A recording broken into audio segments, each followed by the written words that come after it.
జ్ఞానం, భక్తి, సేవా మార్గంలో లక్షలాది మందికి మార్గదర్శనం చేసిన స్వామీజీ పవిత్ర జీవితానికి, వారి దివ్య బోధనలకు నివాళిగా అమృత మహోత్సవాన్ని నిర్వహిస్తున్నట్లు స్వామి దుర్యానంద తెలిపారు. సోమవారం చిన్మయ విద్యాలయ క్యాంపస్లో స్వామి చిన్మయానంద 75వ అమృత మహోత్సవాన్ని నిర్వహించారు. ముందుగా శ్లోకాలు చదివి జ్యోతి ప్రజ్వలన చేశారు. అనంతరం ప్రత్యేక పూజ, సాంస్కృతిక కార్యక్రమాలు నిర్వహించారు.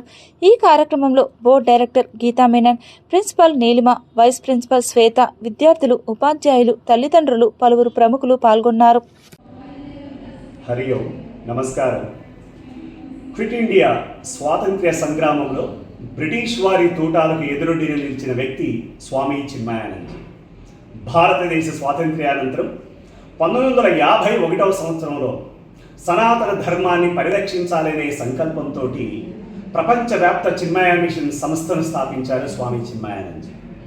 1951 నుండి 1993 వరకు సుమారు 42 సంవత్సరాలు మన భగవద్గీత, ఉపనిషత్తులోని జ్ఞానాన్ని ప్రపంచంలో అన్ని దేశాలకు కూడా అందించాలి, మానవాళికి మన సనాతన శాస్త్రాల్లో జ్ఞానం ఉపయోగపడాలి అని ప్రపంచవ్యాప్తంగా 350 చిన్మయ మిషన్ కేంద్రాలు నెలకొల్పారు. సుమారు 100 చిన్మయ విద్యాలయాలు నెలకొల్పారు. ఎన్నో ఆశ్రమాలు, గ్రామీణాభివృద్ధి సంస్థలు, దేవాలయాలు నిర్మించారు స్వామి చిన్మయానందజీ. ఇప్పుడు ఈ సంవత్సరం 2026కి చిన్మయ మిషన్ స్థాపించి 75 సంవత్సరాలు అవుతుంది. ఈ సందర్భంగా దేశవ్యాప్తంగా, భారతదేశ వ్యాప్తంగా చిన్మయ అమృత మహోత్సవాలు జరుగుతున్నాయి. గత సంవత్సరం డిసెంబర్ 31వ తేదీన మహారాష్ట్రలోని పూణేలో ప్రారంభమైన చిన్మయ అమృత యాత్ర అనేక రాష్ట్రాలు, మహారాష్ట్ర, గోవా, కర్ణాటక, కేరళ, తమిళనాడు పూర్తి చేసుకొని మన ఆంధ్రప్రదేశ్లోకి ప్రవేశించి ఈరోజు ఇక్కడ 18వ తేదీన చిన్మయ విద్యాలయ, తిరుపతి నగరంలోని చిన్మయ విద్యాలయకు విచ్చేసింది చిన్మయ అమృత యాత్ర.